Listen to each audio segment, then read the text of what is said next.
Ay mag-umpisa. It's, ito pong ating lesson ay Hammer Theology. So, the doctrine of sin. Marami pong nauna pa na lesson at ang ating textbook ay Christian Theology by Emery Bancroft. Ito po ay naumpisahan ko na sa Riyadh, sa aming church. Subalit naputol kami dahil nagkaroon ng mga paghahanda para sa aming anniversary. So, i-restart na lang natin. Sa Hammer Theology, nauna dito ay yung Christology, Pneumatology, Theology, Bibliology, marami pong nauna. Ang Systematic Theology ay magbibigay sa atin ng organized understanding of our faith. So, ang Hammer Theology is the doctrine of sin. So, ang una nating pag-uusapan ay the origin of sin.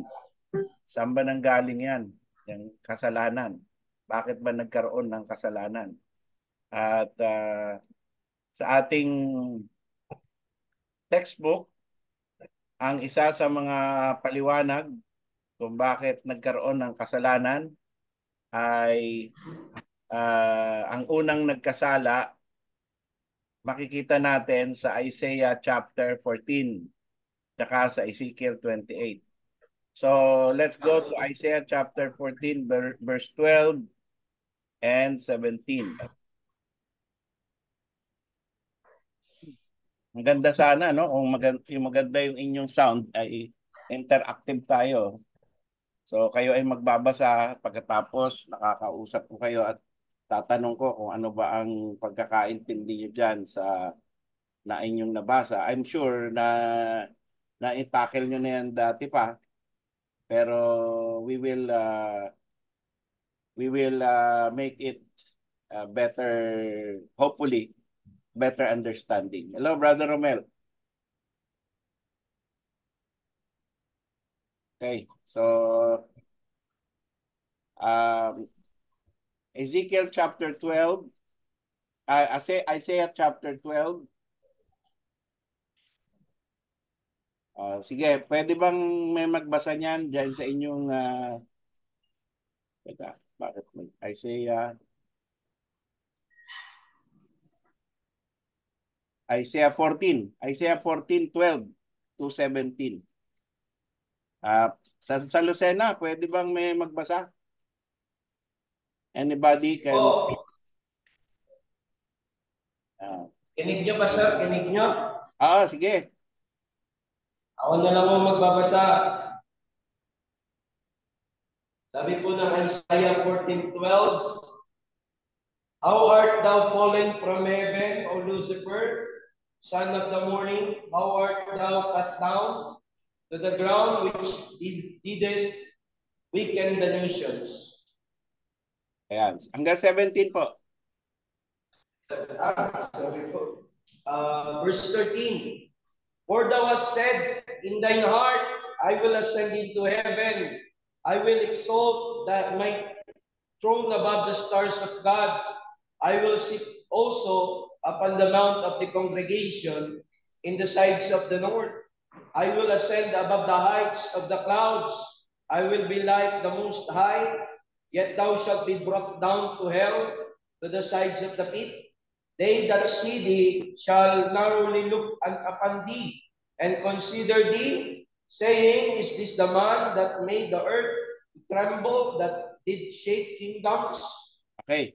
that made the world as a wilderness lang. and destroyed the cities thereof, that opened not the house of his prisoners? Yan. Salamat po. So ito po ang tinatawag na isang uri ng speech that is attributed to two persons. Meron tong dual application. So ang first application nito ay doon sa King of Sabi rito is, sandali sino bang kausap dito? King of Babylon. So sa verse 4, take up this proverb against the king of Babylon. So ito po, ang talagang pinatutungkulan nito ay tao. Hindi talaga primarily si Satan. No? Sa verse 4 nakalagay, king of Babylon. But the description when it began in verse 12, how art thou fallen from heaven, O Lucifer, son of the morning. So pinangalanan na Lucifer yung king of Babylon. Kaya parang nagkaroon ng dual function yung chapter 14. He's talking about the king of Babylon. Suddenly, he is talking about Lucifer.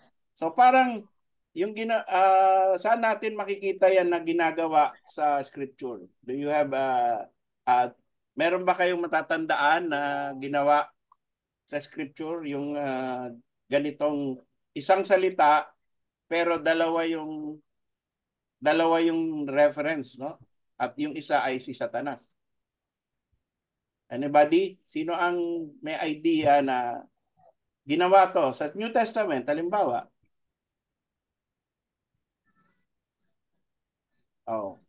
walang sound kay Brother Jojo. Okay. Siguro meron kang maling click. Paturo ka sa kay Joy. Okay. Sandali. May humihingi ng link. Okay. Sandali lang. Bigyan natin ng link. Yung isa nating taga-subaybay. Okay. Bigyan ko na ng link. Ayun. Sino yan pumasok? Okay. So, respond lang po kayo, no? Kung kayo may idea dito sa aking tanong. So, magbigay. Meron na tayong 15 participants, no? Pero 3 ay from Lucena. So magbigay ng isang halimbawa sa New Testament na nagre-refer sa tao, ang kausap ay tao, pero biglang nagkambyo ang Panginoon at sinabi si Lucifer. Madali lang yan. Peter, Pastor, si Peter. Peter, okay. So, ibig sabihin, kaya ako lang binibring up yan, ay talagang merong, ang Panginoon ay meron talagang pamamaraan, meron siyang sistema na kahit tao yung kausap niya, bigla niyang ihahalin tulad kay Lucifer. Kaya primarily, hindi si Lucifer yung kausap at hindi siya yung pinatutungkulan. Pero dahil sa ang ugali nitong King of Babylon ay ugali rin ni Lucifer, kaya binigyan siya ng paghahalin tulad. Pinagsama yung dalawang personalidad. Okay? At ano ang sinabi ng Panginoon tungkol sa King of Babylon na siyang ugali din naman ni Lucifer? Ang sabi ng Isaiah 14, ikaw ay lumagpak mula sa langit. Okay? You are fallen from heaven, Lucifer. Son of the morning, how art thou cut down to the ground, which deeds weaken the nations?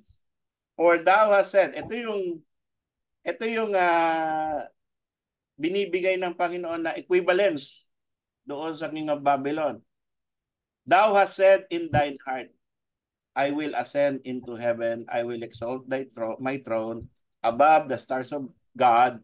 I will sit also upon the mount of the congregation in the sides of the north. So, itong desire to be exalted ay ito yung nasa puso ng King of Babylon. Na siya ay madaming achievements. Minsan tayo pag maraming achievements ay na-exalt natin ang ating sarili sa ating puso. At hindi natin mapigil ang ating puso na may ganyan. No? Lalo na, alba, napakagaling mong kumanta. So, pagka magaling kang kumanta, tapos pinapalakpakan ka every time, pati ikaw naman, naririnig mo yung sarili mo, magaling talaga eh. Tama yung nota, tama yung timing. At mataas, no? Kaya mo yung matataas, kaya mo yung mababa. Maganda yung range mo. So pati ikaw, hindi mo mapigilan, humahanga ka sa sarili mo. At dadating ang panahon na sa paghanga mo sa sarili mo, manliliit ka pagka sinabi mo, bakit andito lang ako? Kung ako ay kagaya kung halimbawa kung babae, no? Kung babae yung magaling kumanta, no? Baptist. Baptist, magaling kumanta, babae, sasabihin niya, bakit ako'y nandito lang sa Baptist Church kumakanta? Eh, kagaya ni Taylor Swift ang boses ko. So, sasabihin niya, manghihinayang na siya sa sarili niya. Na bakit ganon? Kailangan makakontak ako ng talent manager para dumating ang panahon na ako'y maging kasing taas, kasing tayo. No? I don't deserve to be singing only here in a small Baptist church. I must be known to all Baptist churches and then later on to the whole Philippines and then later on to the whole world.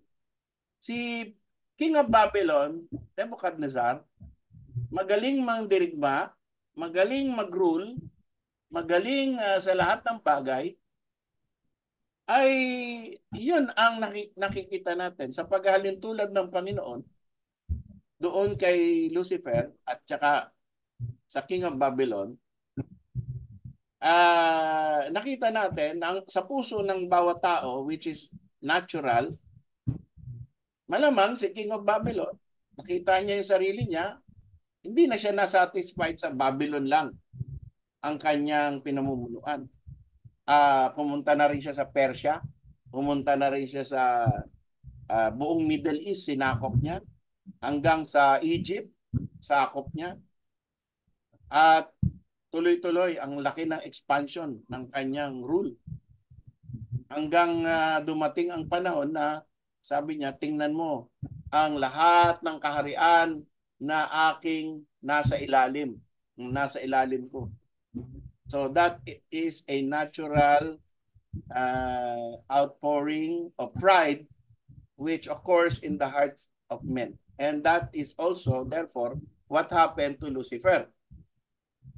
The first sin happened because Lucifer saw himself as very beautiful. Okay? Tingnan natin ulit yung description. Sabi niya, I will ascend above the heights of the cloud. I will be like the Most High. Okay. So, titingnan natin ngayon, ano yung nagbigay sa kanya ng idea na hindi lang dapat ako tumigil dito sa kasama ko yung mga anghel. Hindi dapat ako malimit na dito lang ako sa among the angels. Samantalang ang Diyos ay mas maraming pinamumunuan, mas malaki ang kanyang pinamumunuan. So, yan ang napunta sa puso niya. I will ascend, I will be like the Most High. At ang parallel verse nito, makikita natin doon sa Ezekiel, okay? Ezekiel 28. Sa Ezekiel 28, babasahin pwede ka bang magbasa, Brother Romel? Total, kasama ka ngayon sa ating class, no? So, ang atin pong mga kasamahan, meron na tayong 20 participants. Praise God. No? Ang Taguig Mission, kasama natin. Ang Quezon City, kasama natin. Ang Lucena, kasama natin. And ang Imus, kasama natin. Meron tayong 21. Mukhang at pati Riyadh, kasama natin. Praise God. So, Brother Romel, can you read Ezekiel 18? Hindi saan ba tayo mag-uumpisa sa Ezekiel? Ezekiel 18. 17. Ano ba? Dali lang. Dali yata yung aking nabigay. Ezekiel 28. Okay, Ezekiel 28. At doon tayo sa matatapos tayo sa verse 17. So, isa tayo sa 11. Yan. Brother Romel, verse 11 muna. Nawala ka sa screen, Brad. So, ano ba? Brother Louis. Ikaw nga. Ayan, Pastor. Sige, ikaw ang magbasa. Ezekiel 28, Verse 11. 11 to 17. Okay, the Bible says on Ezekiel chapter 28, verse 11, Moreover, the word of the Lord came unto me, saying, Son of man, take up a lamentation upon the king of Tyrus, and say unto him, Thus saith the Lord God, Thou sealest up the sum, full of wisdom and perfect in beauty. Thou hast been in Eden, the garden of God. Every precious stone was the covering, the sardus, topaz, and the diamond, the beryl, the onyx, and the jasper, the sapphire, the emerald, and the carbuncle, and gold. The workmanship of thy tabrets and of thy pipes was prepared in thee in the day that thou wast created. Thou art the anointed cherub that covereth, and I have set thee so. Thou wast upon the holy mountain of God. Thou wast walked up and down in the midst of the stones of fire. Thou wast perfect in thy ways from the day that thou wast created, till iniquity was found in thee. By the multitude of thy merchandise, they have filled the midst of thee with violence, and thou hast sinned. Therefore I will cast thee as profane out of the mountain of God, and I will O covering cherub from the midst of the stone of fire.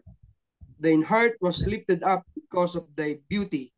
Thou hast corrupted thy wisdom by reason of thy brightness. I will cast thee to the ground. I will lay thee before kings, that they may behold thee. Yeah. Okay. So, dito, ang lingwahe, mga kapatid, makikita ninyo, ay nag-mix between human and angels. No? Yung covering cherub, referring to Lucifer, which became Satan. Pero hindi lahat yung buong verse na yon mula 11 to 17 ay applicable sa kanya.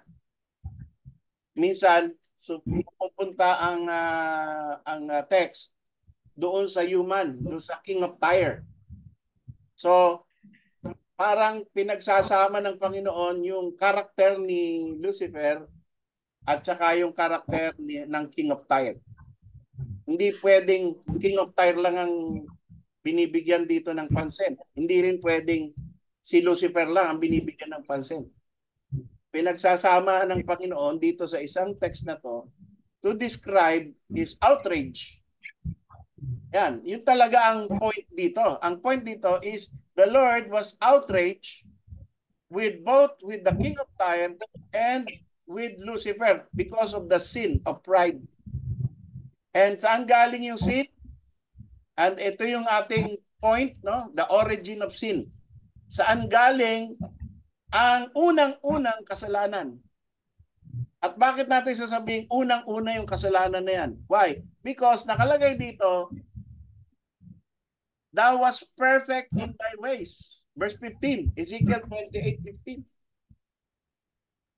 When he was created, he was perfect. So that is referring to the anointed cherub, not to the King of Tyre. Because the King of Tyre, when he was born, he was born in sin because he is after Adam. Diba? Nakikita niyo yung pagkaka-mix. So kung tatanungin, sino yung tinutukoy na thou was perfect in thy ways? Hindi yung King of Tyre, kundi yung si Lucifer, no? Yung anointed cherub. When he was created, he was perfect. There was no iniquity. So that gets rid of our idea that God is the author of sin. When God created by his direct hand, by the hand of God, God created the angels, God created Lucifer, and He was perfect.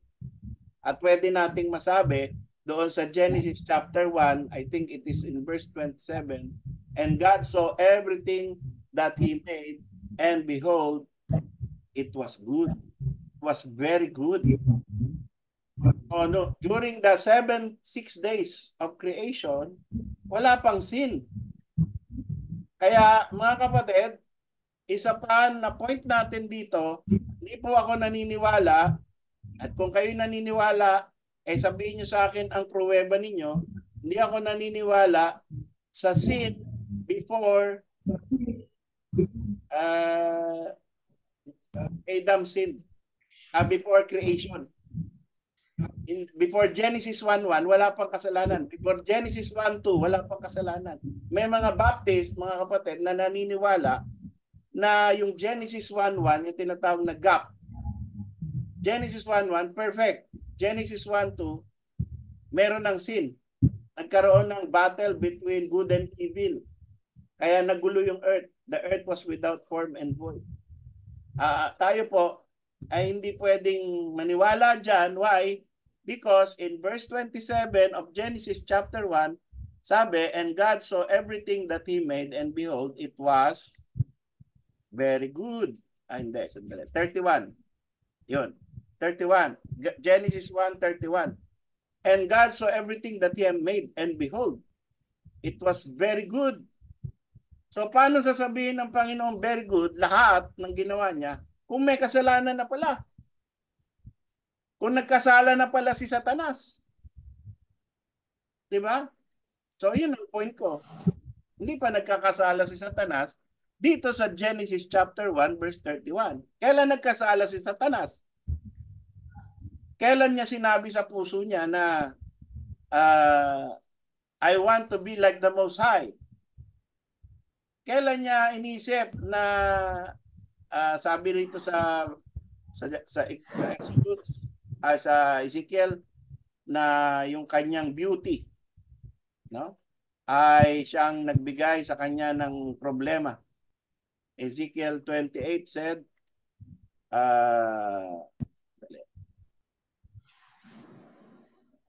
thou hast been in Eden, the garden of God. Verse 30 niyan. Okay? So yan yung tumutukoy kay Lucifer na na bago si Adan inilagay sa Eden, andun na siya. Okay? Nauna, bago ginawang gardener si Adan sa Eden, ay andun na si Lucifer. At doon sa Garden of God na tinatawag na yon, ay ine-enjoy kahit siya spirit. Diba? Tandaan natin na ang angels ay spirit, wala siyang physical form. Pero hindi ibig sabihin na sila ay spirit, hindi sila mamamangha sa creation of God. Kaya sinabi rito na meron siyang precious stone covering. Sardius, topaz, diamond, beryl, onyx, jasper, sapphire, emerald, carbuncle, gold. The workmanship of thy tabrets and of thy pipes. So may music. Ang first musician, bukod sa Panginoon, of course, God created music. Pero yung musician, creature, ang magaling sa music na creature of God, ay si Lucifer. Workmanship of tabrets and pipes. Was prepared in thee in the day that thou was created. Sipin nyo yun. Meron na, nag-enjoy na si Lucifer sa music, nag-enjoy siya sa garden, nag-enjoy siya sa jewels, precious stones. Lahat ay ini-enjoy niya. Tapos, ito pa, siya ang pinakamalapit sa Diyos. Thou art the anointed cherub that covereth. So, he is in the throne na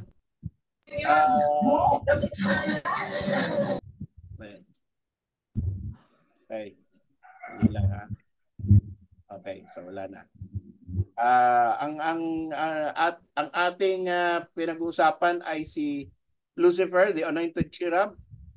At ang sabi rito, he was the anointed cherub. So ang dami niyang privileges which only a holy angel can enjoy. So wala pa siyang, there was a creation already, di ba? Meron ng creation, meron ng Eden, okay? Meron ng garden, meron ng mga precious stones, meron ng mga pipes and tabrets, pero wala pang kasalanan. Tama? Okay? Wala pang kasalanan. Andiyan na ang mundo. Andiyan na yung Eden. Oh. So, ang explanation ng kabila, yung tinatawag na mga gap theory, Baptist, is sa Genesis 1:1, perfect ang mundo, meron ng mga angels, tapos, nagkagulo, nagkaroon ng kasalanan, nagkagulo, nagyera ang mga good angels and bad angels, kaya ang mundo nasira. Kaya gumawa ulit, pati alam nyo ba, included sa Genesis 1:1, gitna ng Genesis 1:1 and 1:2, sa pagkakagera ng mga anghel, ay millions and millions of years. At pagkatapos, pati mga dinosaurs doon nasira, doon namatay. Sa millions and millions of years. That is the explanation ng mga Baptist na naniniwala sa gap. Which I don't believe. Because meron na ang Eden, meron ng coverings, no? Andyan na, ibig sabihin ba may Eden before Eden? So kung ito yung Eden, the only Eden that we know, that was yung tinirahan ni Adan, tapos merong tabrets and pipes, which we know, nag-enjoy si Lucifer in his holy state, in his innocent, in his perfect state. Sa verse 15, thou was perfect in thy ways. So nag-enjoy ang Diyos sa kanya. Wala siyang kasalanan eh. Perfect siya eh. Nung ginawa siya ng Panginoon, perfect siya eh. God can only enjoy perfection. Kaya nga mga kapatid, tayo kailangan perfect sa harap ng Diyos, but we cannot be perfect. Therefore, He can only enjoy us through Jesus Christ who is perfect. We cannot be admitted into the presence of God without Jesus Christ. Hindi, kahit gaano ka pa kabait, ka-faithful, ka-giver, wala. Hindi mag-enjoy ang Panginoong Diyos sa serbisyo mo without Jesus Christ. The covering, the blood covering of Jesus Christ. So ito, no? Thou art the anointed cherub. And sabi ng Genesis 1:31, everything that He made was very good. And thy 15, thou was perfect in thy ways from the day thou was created. Ito na yung kasalanan. Origin of sin pinag-uusapan natin, hamartiology. When did sin begin? And who was the first sinner? So, Lucifer, by reading these verses, Lucifer was the first sinner. He was created perfect till iniquity was found in him. Ayun. Bakit siya nagkaroon ng iniquity? Verse 17. Thine heart was lifted up because of thy beauty. Minsan pala yung kagandahan, pag sobrang ganda mo, ay tataas mo yung sarili mo. Pag sobrang pogi mo, sino ba ang mga pogi na nandito ngayon? Sino mga magagandang lalaki? No? Minsan meron akong kilalang pastor, tawag niya sa sarili niya, pogi. Ha? Pogi talaga. Ha? At sino ang pinaka-pogi? Tatanong niya sa congregation, sino ang pogi dito? Ikaw! Bira. Delikado yung mga ganyan. No? Ine-exalt mo yung sarili mo. Nakaka-corrupt ang beauty, mga kapatid. 'Di ba? Kaya yung mga anak natin, kung kayo tatay, ang ganda-ganda naman ng anak ko. Walang kasing ganda. Ay, talaga naman. Oh, nako, delikado din pala yan. No? Dahil mamaya sa sobrang paghanga mo nagiging idol mo na yung anak mo. O sobrang paghanga mo sa asawa mo nagiging idol na. No? Huwag kayong magpapatawag na idol. Ha? Maraming gusto tumawag sa akin ng Lodi. Lodi, idol. Ha? At saka master. Sabi, master. Kasi medyo marunong ako ng kaunti sa electrical. So sasabihin lang, master, ang galing mo, master. Idol kita. Sabi ko, naku po, wag po. Hindi po ako tatawagin Lodi, idol o master. At iisa lang ang aking master at idol. Ay, ang Lodi ko, ang exalted savior. Siya lamang ang aking master. Ayoko po yung ano na yan, title na yan. So, i-refuse nyo pagka may mahanga sa inyo na magandang lalaki, magandang babae, napakaganda, napaka-sexy. Ano ang nangyari kay Satanas? Bakit siya naging Satanas? Siya ay ginawang perfect. Ha? Verse 17. Thine heart was lifted up because of thy beauty. Yun. So, ingat tayo dyan. Thou hast corrupted thy wisdom by reason of thy brightness. Isipin mo, pati yung ikaw ay napaka-tingkad, napaka-tanyag. Kumbaga sa star, ikaw ang superstar. Ikaw ang pinakamatindi sa lahat. No? Nakaka-corrupt. Thou hast corrupted thy wisdom by reason of thy brightness. So, ngayon meron tayong mga anak na nasa school, di ba? Ang gusto natin sa kanila, anak, ikaw naman ay magsikap at gusto ko, ako yung maakyat sa stage at sasabitan kita ng mga medalya. Gusto ko na marami ako isasabit sa iyo. Tingnan mo yung kaklase mo, at daming kapit gusto ko sana makatikim ako noon. Yan. Pagka hindi mo binalanse yan, magiging corrupt yan. Kailangan marunong siya na kahit siya ay napakatalino, pinakamataas ang grado, marunong siyang mag-exalt sa Panginoong Jesus. Yun ang ating gagawaing pagbalanse. Hindi masama na top anak the best sa school.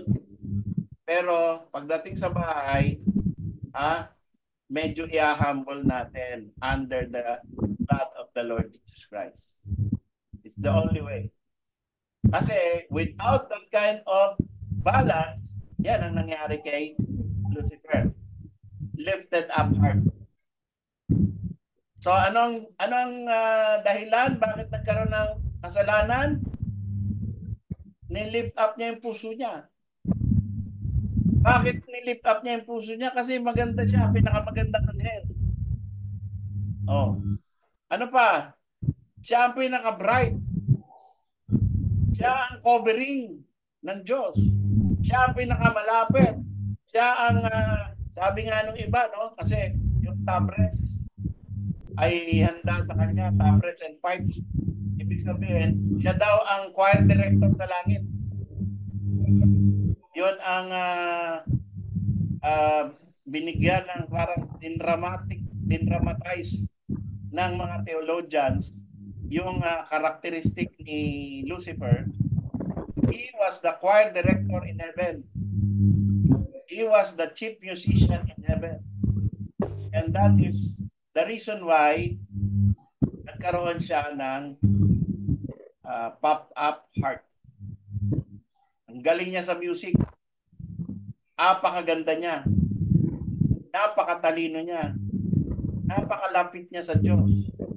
Yun ang kanyang downfall. Yung kanyang puso ay nagbigay ng suggestion. Wala nang iba pang naghahadlang sa akin upang naging pinakamataas, kundi yung trono mismo. Isang hakbang na lang, trono na ako. Parang ganun. Diba? Isang hakbang na lang. Minsan, tawag yan, usurpation. Usurpation. Tandaan nyo yung verse, yung word na yan. Sino ang mga sinabihan na dapat daw ay wag mag-usurp ng authority? Sino? Not to usurp authority. Yung wife. Not to usurp authority over the husband. Diba? Winarningan tayo. At yung mga babae sa church, not to usurp authority over a man. Ibig sabihin, pagka kayo ay may nakita na ang church led by a pastora, false church na yan, automatic. Hindi na natin kailangan magtalo pa. Basta lahat ng churches na pastora or co-pastor ang babae, no? May pastor siya, tapos may pastora, yung asawa ng pastor, pastora. False church yan. Kahit yan ay Baptist pa, Bible Baptist, Sovereign Grace Baptist, kahit ano pa yan. Pag may pastora. Why? Binabawal ng Bible yung usurpation. At yan ay nagkakos ng downfall kasi. At ng pride and lifting up. Oh. So, ingat po tayo dyan. Pero ganun pa man, ganun din yung mga kalalakihan. Minsan, iniisip nila, mas magaling sila sa pastor. Marami naman talaga na mga lalaki na magaling at mas magaling sa pastor. Theologically, educationally, diskarte, mas magagaling. Kaya lang, hindi ikaw ang tinawag eh. Diba? So you cannot, kung talagang magaling ka, magpapasakop ka, diba? Obey them that have the rule over you. Submit to them. Yun, susundin mo yung Hebrews 13. Oh. Kung talagang magaling ka, makakaya mo yung submission. Mas magaling ka, ang gagawin mo, magiging close ka sa pastor mo. Pag meron siyang medyo may sinabi siyang factually wrong, pupuntahan mo siya. Sabi mo, pastor, pwede ka makausap. Kasi yung sinabi mo kanina na ang ating bansa ay dating Islamic, hindi yun totoo. Kasi halo-halo tayo nung bago nag-take over ang ano rito, ang Spanish, halo-halo tayo. Merong parte na Islamic, may parte na Chinese control, may parte na Pagano. So, hindi pa united ang Philippines noon eh. Kaya sana po, Pastor, i-correct natin yung ano. Ngayon, kung gusto mo po, papatunayan ko sa inyo kung hindi kayo convinced. Ito, tingnan nyo itong mga dokumento na to. Ganon, di ba? Tinutulungan mo. Hindi mo dinadown, hindi mo binabagsak na para patunayan na ikaw mas magaling. Marami talaga mas magaling, mas edukado. Pero tendency ng puso natin, dahil mas magaling tayo, para tayo si Satanas, si Lucifer, na ine-exalt natin yung sarili natin. Yun. So, lahat ng church may ganyan. At iwasan natin yan. So, yun po ang origin of sin. Alam na natin, may tanong po ba? Question and answer muna tayo bago tayo magpatuloy. Tayo po ay 23 sa ating participants. Purihin ng Panginoong Diyos. Meron po bang mga magtatanong? 7:39 na. No, meron pa tayong 20 minutes para yung ating promise na hanggang alas 8 lang ay matapos. So, tanong muna tayo, question and answer. Meron po ba? Sa Taguig, meron ba magtatanong sa Taguig? Sa Quezon City? Okay? Wala. Sa Riyadh? Sa Lucena? Sa Imus? Wala. Naintindihan ba natin? Ayun. So, yung Pride, no? Si Angelo Owen Francis, si Owen, si Brother Owen ay nagtatanong. Wala, babasahin natin. So, yung pride po ba yung original sin or first sin? Okay. Yun ang nakita natin na sa binasa natin. That thine heart was lifted up. So, anong tawag natin doon? Na tinaas ng ni Satan yung puso niya. Hindi pa siya Satan noon. Kasi Satan means, ano ba ibig sabihin ng Satan? Anybody? Nakamute yung Lucena, no? Nakamute. So, pwede niyong i-unmute para ano ba yung Satan? Ano yung sabihin ng Satan? Hindi ko narinig. Pastor Jeremiah.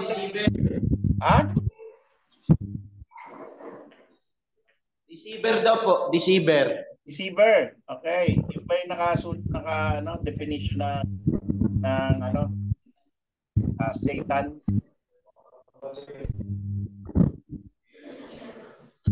Meron bang iba pang may idea ng ang aking kasi nabasa adversary, tama. 'Yon sa Brother Owen, adversary. Satan means adversary, kaaway. Your adversary, the devil, roameth about seeking whom he may devour. So the Bible defines the word Satan. Be sober, be vigilant, because your adversary, the devil, roameth about seeking whom he may devour. So, yung Satan, ibig sabihin, adversary, kaaway. Ngayon, Satan is a deceiver. He is the father of lies. Characteristic niya yun.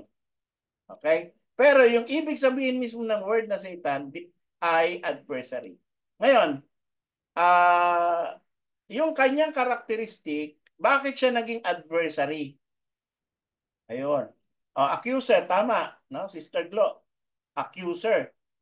Si Satan, accuser of the brethren.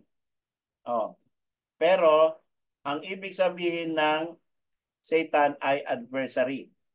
Pero bakit siya naging kaaway? Because iniquity was found in his heart. Anong klaseng iniquity? Thine heart was lifted up. So, yon ang kanyang iniquity, lifted up heart.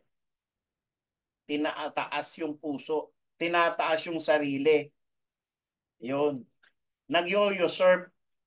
Yun ay kasalanang kagaya ni Satanas. Every time we usurp authority, it is sinning like the sin of Satan. Si Peter, in what way nag-usurp ng authority or nag-usurp si Peter? Bakit tinawag siyang get thee behind me, Satan? Anyone from the other, bago natin sagutin yung tanong or sinasagot na nga natin yung tanong ni Brother Owen from Taguig, no? Pero ano ba yung bakit sinasabi natin na si Satan ay lifted up? Anong klaseng lifted up or usurpation ang ginawa ni Peter? Sino ang may sagot? Mag-unmute para kayo marinig. Meron ba? Tayo mag-participate. May mga nag-ano sa akin. May nag-chat. Sige, Brother Louie. Sa pagkakaalam ko po, yung kasalanan ni Peter doon ay gusto niyang hadlangan yung plano ng Diyos. Mhm. Kasi ang plano ng Diyos na ang Panginoong Jesucristo ay mamamatay sa krus. Okay. Hindi, ganito, Ayun ganito. ang sabi. In what way natin masasabi? Kasi tinawag siyang Satan. Okay? Tinawag siyang Satan or adversary. Okay? Tapos, ang sabi rito, ang kasalanan ni Satan ay lifted up. So, using these three words, lifted up, ha? At adversary, okay? Ah, ay gamitin mo kay Peter. Anong kasalanan ni Peter na siya ay masasabi nating lifted up at adversary? Lifted up.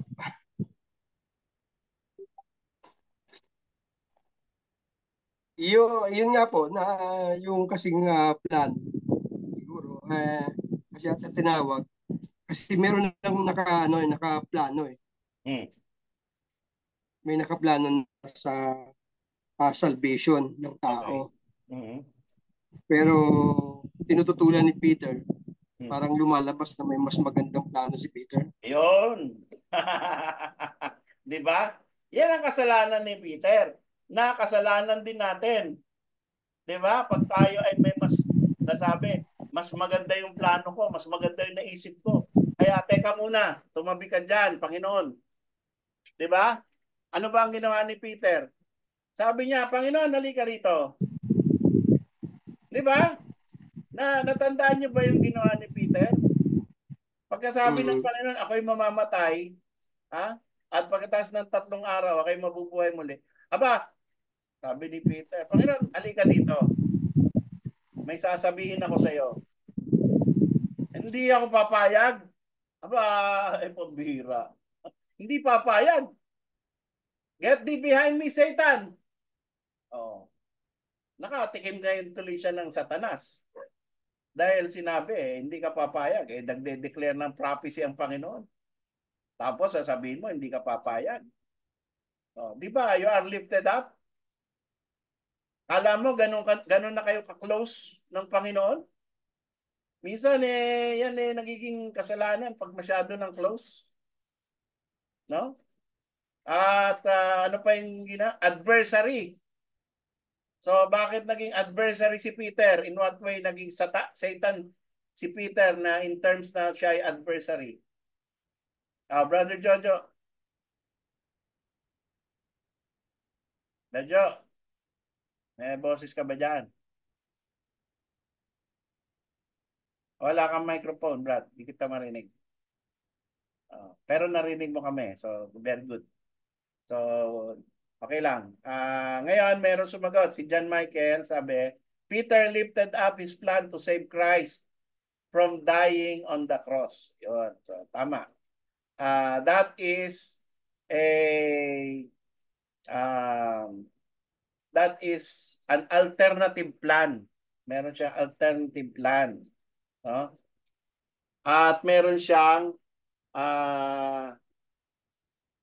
ano pa? Meron siyang adversarial plan. That it will not be so, di ba? Sabi niya, hindi mangyayari ito. Parang sinabi niya, over my dead body. So he is an adversary. He is opposing the plan of God. Akala niya meron siyang better idea. Pwede kang maging Panginoon na hindi ka mamamatay. Pwede kang maging redeemer ng Israel na hindi ka mamamatay. Adversary yun. Yun ang plano ni Satanas. To prevent Christ from dying on the cross because the death of Christ is the death of death. Nabasa niyo na ba yun? Nakita niyo na ba yung title na yun? The Death of Death in the Death of Christ by John Owen. No? Basahin niyo po yun. Kung kaya niyong basahin yung kanyang English na napakalalim. Pero yun ay teka, ayaw maka-join. Ano ang passcode? Dali lang ha. Merong gustong mag-join hindi raw siya maka-join. Ano ba to? Okay, invite, copy invitation. Okay. Dali lang po. Gusto nating mabigyan ng pagkakataon kahit late. Yung iba. Okay, so tapos na tayo dyan kay Peter. Ano? So ano ba? Sagot. Brother Owen, nasagot na ba na yun ang sin of pride? No? The benefit. Sin ba to? Brother Romnick, for the benefit of us all, na question lang po, by Satan's own free will po ba kaya siya naging adversary or kasama po yun sa plan ng Diyos? Naku po, yan na, andyan na yung malalalim na tanong. Kasama ba sa plano ng Diyos na magkasala si Satanas? Yan, matindi yan, ano? Ah, alam ko yung sagot, kaya lang, mahaba, no? Isang lesson ulit. Kaya wag muna. Brad Romnick, next Thursday sagutin natin 'yan. Medyo malalim 'yan eh. Nasa plano ba ng Diyos, the decree of God, ah to sin? The decree is it a decree to sin? Is there such a decree to sin? Is God the author of sin? Oh. Ang sinasagot lang muna natin is saan galing yung sino yung unang nagkasala? Bakit siya nagkasala? And I think nasagot natin yon. Sin of pride yung kasalanan ni Satan na inaakusa sa kanya ng Diyos. No? Thou hast lifted up thyself. Tapos, till iniquity was found in thee. Thy beauty has corrupted you. Thy beauty has given you this kind of desire to be, thy heart was lifted up because of thy beauty. Sabi sa Ezekiel 28:17. Tapos sabi ron sa Isaiah, sabi Isaiah 14 is I will ascend to the Most High. Yun, I will ascend the throne of the Most High. So yung mga desire na yan sa puso ng isang tao ay magbibigay ng kasalanan. Hanggang ngayon naman, yan pa rin ang kasalanan na nagkakagulo ang mga pamilya, mga churches, nagkakagulo ang mga magkakaibigan because of pride. Meron pa comment dito, nothing escapes the plan of God, but Satan also is responsible for his own will. So meron na po tayong 26 participants ngayon. Meron pa tayong dumating galing San Pedro, Laguna. So praise God, no? At meron pa tayong 8 minutes bago mag-wrap up. And I believe this is a success, no? Sa 2 Peter 2:4. Punta po tayo 2 Peter 2:4. Para may expand pa yung ating kaalaman, no? Next time po mga kapatid, magtatanong kayo para mas marami tayong doon sa maliit na topic, mas makakukuha natin ng maraming aspeto, no? Kasi pagka hindi kayo nagtatanong, nakikinig lang kayo, gagawa na lang ako ng YouTube video, panoorin nyo na lang. Ayaw nyo magtanong eh. Oh. So, kanya-kanyang research na lang. So, ayaw natin ng ganon kasi this is an institute. Kailangan may recitation. Diba? May recitation. May grade yung recitation. Okay? At bago maubos yung inyong mani na pinagsasaluhan dyan sa Lucena, ay mag-ano muna tayo, no? Magpunta muna tayo sa 2 Peter 2:4. For if God spared not the angels that sinned, but cast them down to hell, and delivered them into chains of darkness to be reserved unto judgment. So, anong sinasabi rito? Merong angels that sin. Hindi lang isa. Angels. So, the first sinner was Satan, pero after the first sinner sinned, meron siyang kasamang mga iba pang anghel. Tapos, ito ang naging reaction ng Diyos sa kanila. They were not spared, but they were cast down to to hell and delivered to change of darkness to be reserved unto judgment. So, ngayon, alam natin na si Satan ay pwede pang pumunta sa langit. Diba? Sa Book of Job, Job chapter 1, the sons of God came to present themselves to God, and Satan came also. And God asked Satan, from whence comest thou? And Satan answered, from going to and fro from the earth. So, paroot parito ako. At ako'y pwede pang pumasok. No? Nung tumawag ng meeting ang Panginoon, nakakapasok pa siya sa langit. Kaya kalokohan yung no, yung pag andyan yung demonyo, papakitaan mo ng krus.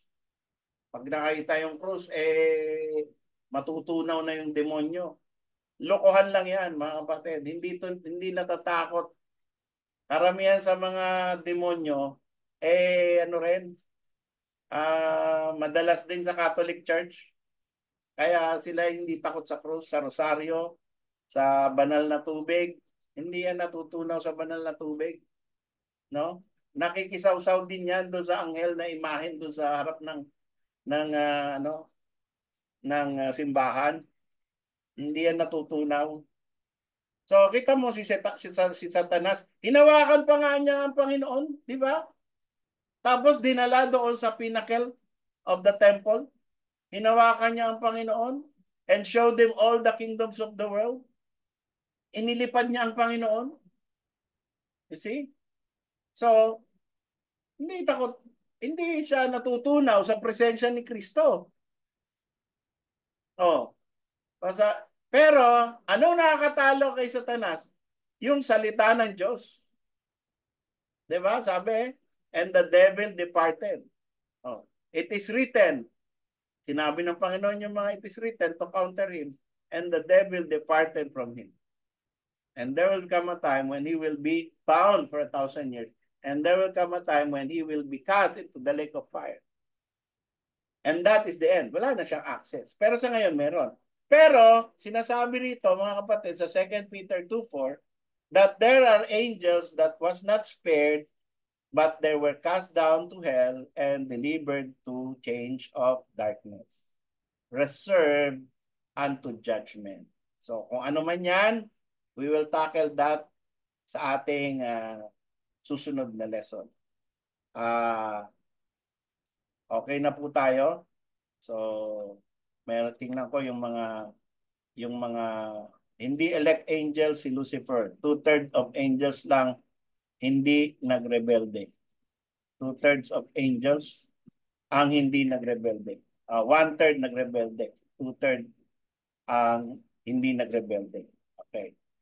Sabi ni Brother Owen, theological yung question ni Brother Romney. Oo nga. So, theological.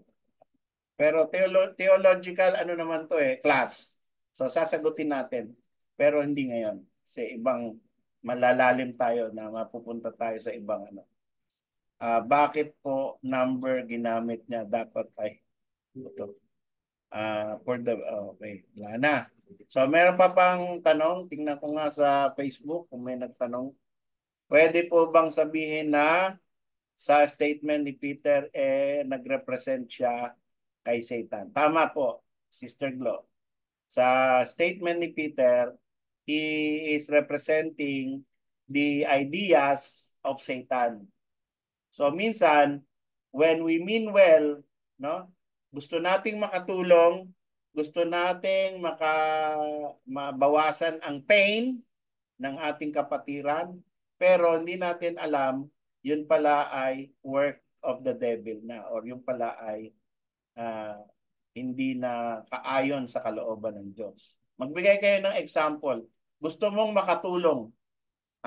Gusto mong maka-ease ng pain. Halimbawa, sobrang painful yung tao. No? Sobrang in pain na siya.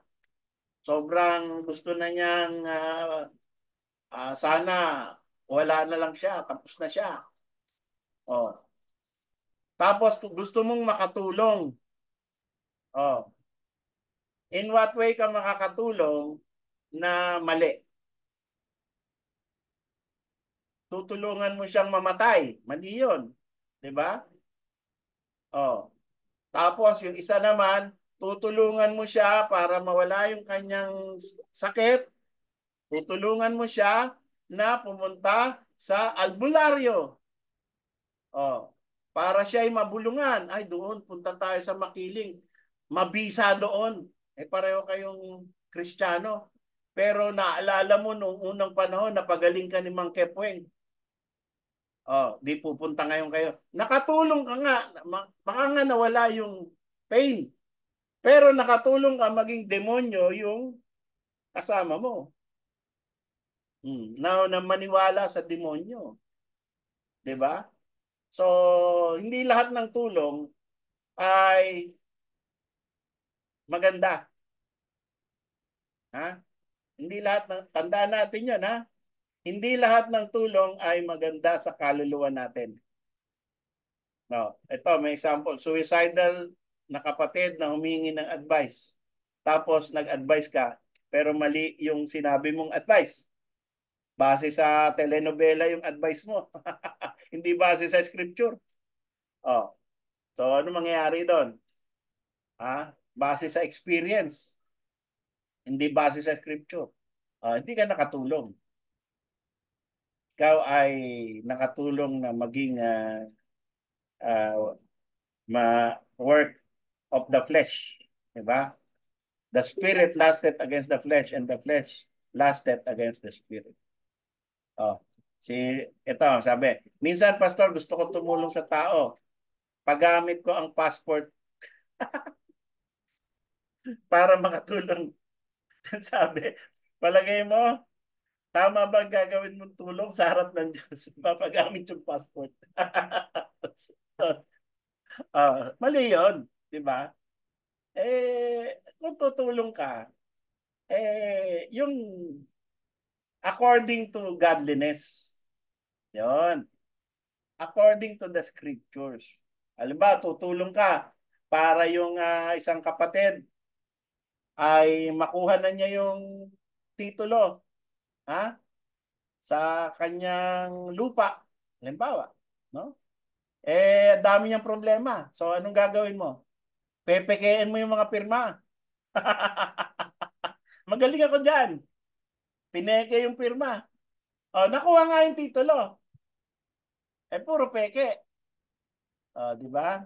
Ay, tulungan.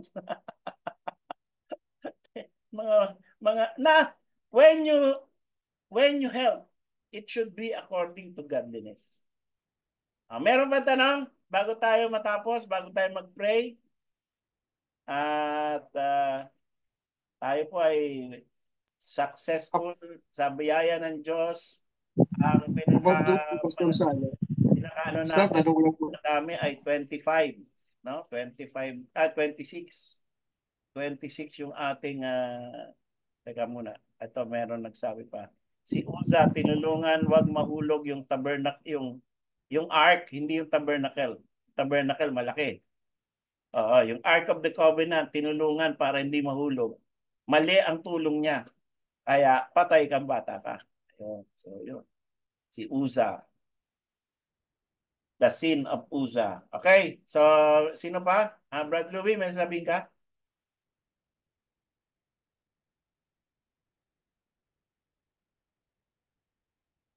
Bakit kasama natin si Manny Pacquiao? Sino to? Meron ditong ang pangalan Manny Pacquiao. Bira. Brother Manny Pacquiao.